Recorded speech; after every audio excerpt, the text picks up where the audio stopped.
Hello mga kabibig! Welcome back sa ating bagong YouTube channel. Ito ang pinakamaingay na YouTuber sa balat ng YouTube.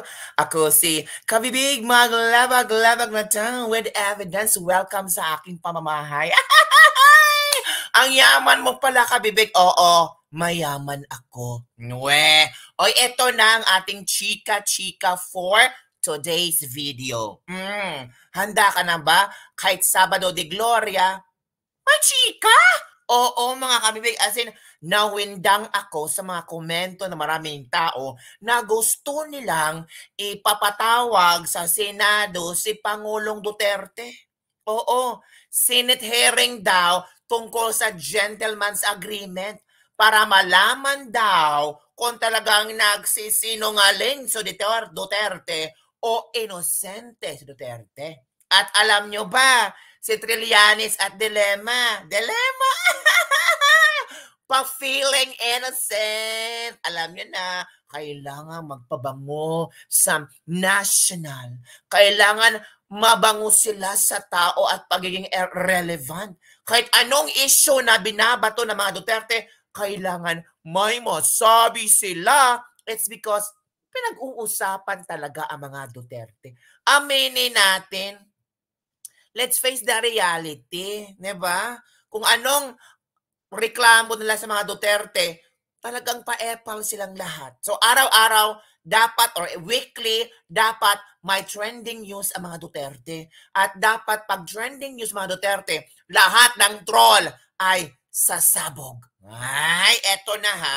I will be sharing you something, mga kabibig, kasi nakita ko lang ito. O ito ha, sa aking Twitter. Grabe ang Twitter, no? Grabe talaga ang Twitter today.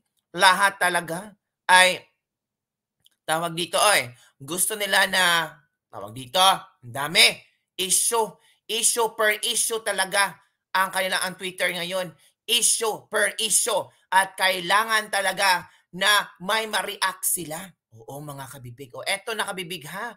I-share ko sa inyo kung ano ang nangyaring issue na dapat natin pag-usapan. O ito, kita naman. Dilema at Trillanes criticize former President Rodrigo Roa Duterte at former spokesperson Harry Roque. Sabi nila, ay nako, dapat talaga itong si Duterte at si Harry Roque ipatawag sa Senado. Sabi ni Trillanes, inamin na ni Roque na si Duterte ang may deal with China sa West Philippine Sea. China na rin ang nauna na nagsabi na may agreement sila with Duterte na hindi aayusin ang BRP Sierra Madre. Dami nyo talagang nabudol. Pero in fairness ha, hindi itong si itong si Trillanes at Dilema, hindi talaga nagbibigay ng komento kay Pangulong Bongbong Marcos. So kung ano ang foreign policy ni Pangulong Bongbong Marcos, in fairness ha, parang saludo yata si Trillanes at Dilema kay Pangulong Bongbong Marcos. Or baka takot sila kay Pangulong Bongbong Marcos. At kung papatulan nila ang foreign policy ni Pangulong Bongbong Marcos, of course, hindi sila papansinan ng mga trolls.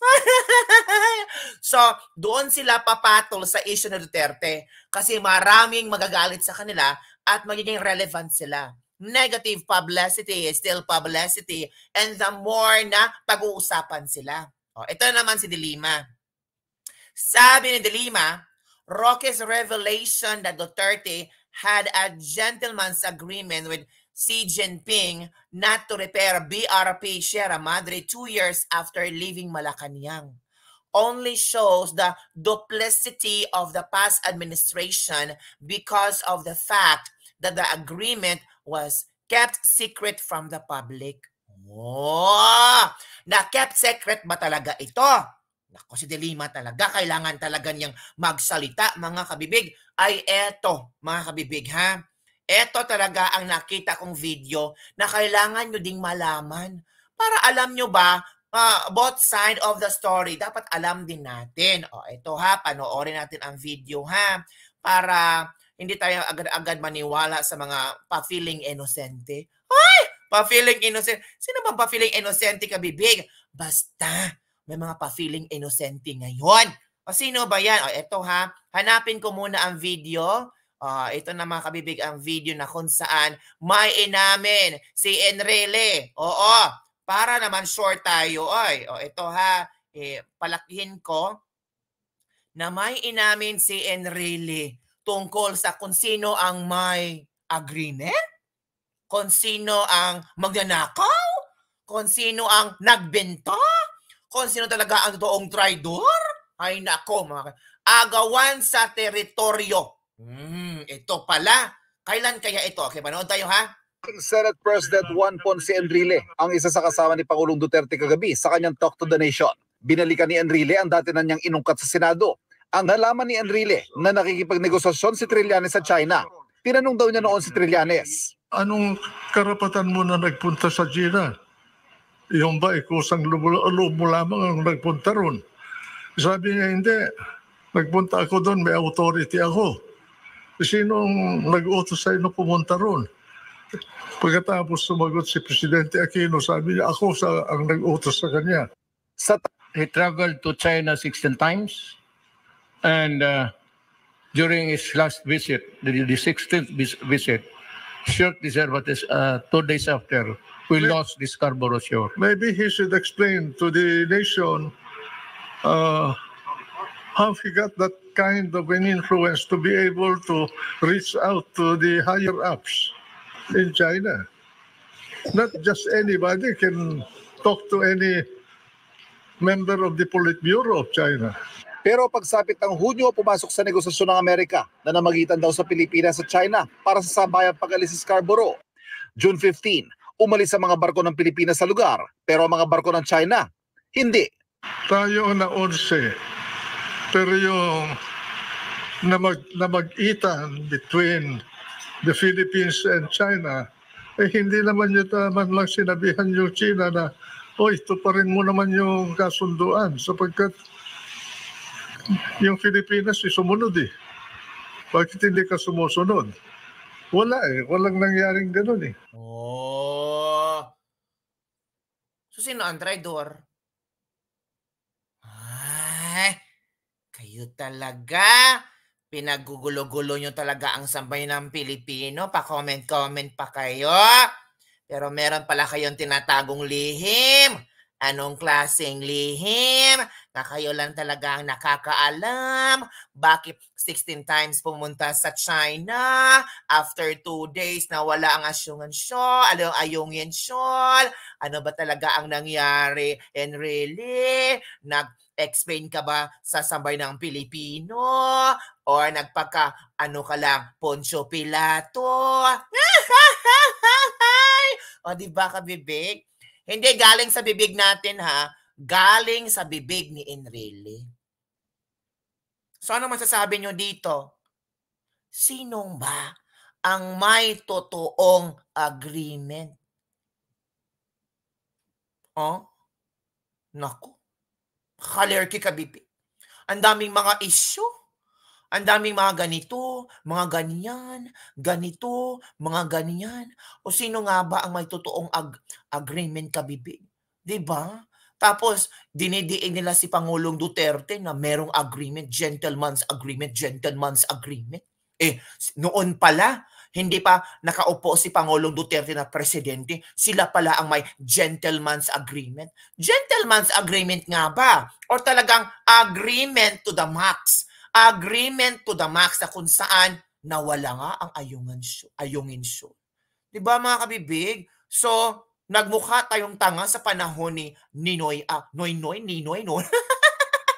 na mga Aquino, mga kabibig. Diba? Tapos itong si Trillanes, nagpapakalinis. Ang linis-linis ko, kaya dapat mag-comment ako sa traidor na si Duterte. Kasi hindi ako traidor. Hindi ako pumunta ng China 16 times na after 2 days na wala ang ayungin show. Hala ka! So ano ang iyong komento tungkol dito mga kabibig? Shock lang ako talaga sa mga revelasyon ba. Hindi natin akalain ba na may mga ganito pala. Kung hindi ni water cannon ang ating Coast Guard, hindi magsilabasan ang mga nakatagong istorya sa baul. O eto pa ha, ang next kong i-share sa inyo. And I'm sure naman kayo, baka itong video na ito ay pwede ninyong tingnan din. At let's observe. Connected with the China. Ito ha. Again, Pangulong Duterte. 1, 2, 3, go. The arbitral ruling. Okay. Set aside your claim. Then allow everybody connected with the Chinese companies. They want to explore. If there is something, sabi nila, we would be gracious enough to give you 60%. 40 lang ang kanila. That is the promise of Xi Jinping. Kasi yung exclusive economic zone is part of the arbitral ruling which we will ignore to come up with an economic activity. Ito si Del Rosario, ano pa ba ang gusto mo, Del Rosario? Na ikaw ang nag-retreat, ikaw ang nakita kong Pilipino. Takot ka pala, bakit? Umatras siya, umabante ang Kaya nag-file ng kaso. Pero at that time, kinuha na ang propiedad. It is no longer in our possession. And it is being held on by China under a claim of ownership. The only way to retake is to declare war, go there and sink all their ships. If we are ready to do that, okay lang. But kung mag-attack tayo, I want Del Rosario and Carpio leading the way. There you go. Ito ha. And it is being held on by China under a claim of ownership. So, dapat sana 60-40, pero umatras si Del Rosario. So, ang nangyari, na-claim ng China. So, para makuha natin ito ulit, ay girahin natin ang China. Ang tanong, kaya ba natin girahin ang China? The only way to retake is to declare war, go there and sink all their ships. If we are ready to do that, okay lang. But kung mag-attack tayo, I want Del Rosario and Carpio leading the way. Tama. Yung mga traidor ang dapat mag-leading the way. Diba? Kalerke, nagsilabasan na ang mga isyu na ito. Alam na pala ng, matagal na pala. Matagal na pala tayo niloloko ng mga politikong gahaman sa pera. Politikong gahaman sa posisyon. At until now, gusto pa rin ubusin ang resources ng Pilipinas. Yan ang gagawin natin. Diba? Malakas ba tayo? May kapangyarihan ba tayo? Wala. Si Pangulong Bongbong Marcos, very proud to say na ang Amerika at ibang bansa ay tutulungan tayo kapag merong mangyayari sa atin. Anong klaseng tulong ba ang ibibigay ng Amerika? Ang Amerika ay very busy na nakipagsundo sa China. Oo, gusto ng China, ng Amerika, at I think gusto din ng Amerika na meron silang gagawing maganda na businesses sa China. Meron kayong papanood sa mga kabibig ha. Grabe mga kabibig, para yatang for ako ha, if ever ako yung presidente, parang niloloko ako ng China. Bakit? Ito ha, panoorin ninyo kabibig. Ito. I'll be sharing you photos.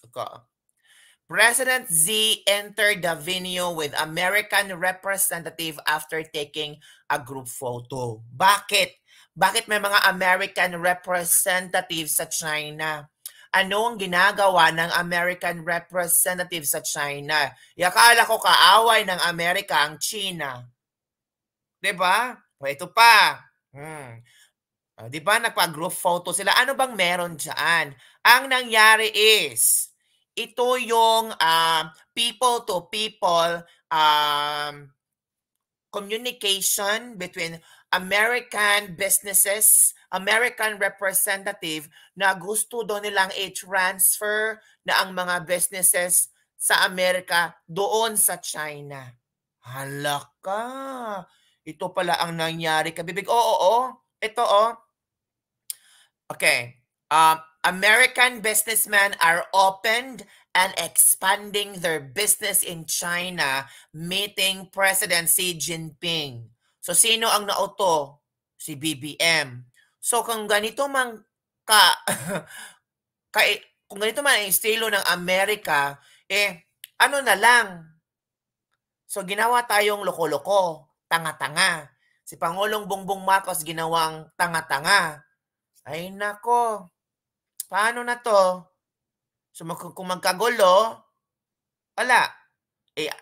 Ano ang una isi-save ng Amerika? Tayo, na wala silang makukuha? Natural, doon sila sa malakas na bansa, ang China. Diba? And with this picture, it explain na may plano talaga ang Amerika na ang kanilang American businesses ay doon nila ilagay sa China. And I'm sure mag-i-expand ito. Lalago ito. Lolobo ito. Maglalagay ba ang Amerika ng more business sa Pilipinas? Hindi. Kasi there's a possibility na gigirahin ng China ang Pilipinas. So ano mangyari sa atin? Nga. So anong gagawin ng presidente natin? Aalis ng bansa? Lilipad ulit sa Guam? Hala. So tayo maiiwan dito? Tayong mga pobre ang maiiwan? Ganito kabibig ba? Parang ginawa tayong, parang ano ba? Na-sandwich tayo sa mga issue ng mga politiko na hindi marunong umintindi sa kung ano ang dapat gawin. Hindi lang masulbad ang ekonomiya ng bansa, kundi ma-resolba din ang mga tao. Gutom na ang mga tao. Tapos, ito ang gagawin natin na parang walang klarong foreign policy. Diba? At ito pa, para matabunan yung statement ni Pangulong Bongbong Marcos, para matabunan na walang ginawa si Pangulong Bongbong Marcos, edi aatakihin ang mga Duterte. Hahanapin nila tungkol sa gentleman's agreement. Hahanapin nila kung sino ang pwede nating, tawag dito, titirahin na pwedeng may rason kung bakit nagagulo ang West Philippine Sea. Ganon ang estilo nila. Hindi na mag-move on at hanapan ng solusyon. Ang gagawin nila, maghanap kung sinong pwedeng i-blame. Ganon ang Pinoy Ganon ang Pinoy. Kailangan may ma-blame. Tapos, after that, wala na. Basta lang may ma-blame. Pero ang solusyon, wale. Nga pa rin. The next day, gutom. Dapat mag-move on na tayo. Dapat hanapan natin ng totoong strategy si Pangulong Bongbong Marcos. Kailan siya makipag-uusap sa China? Kailan pwede i-discuss itong mga nangyaring ito? At kung meron talagang gentleman's agreement, bakit hindi alam ni Pangulong Bongbong Marcos? 2 years na siyang nakaupo bilang presidente pero wala pa rin siyang alam. Hindi ba pag tungtong mo sa Malacanang, lahat ng pwedeng ibigay ni Pangulong Duterte sa iyo ay i-turn over niya? Maybe, pati into gentleman's agreement, baka napag-usapan din because it's part of the foreign policy. Pero bakit walang alam si Pangulong Bongbong Marcos dito? Hindi nga niya alam kung sinong presidente may agreement. Kumusta na pala si Pangulong Bongbong Marcos?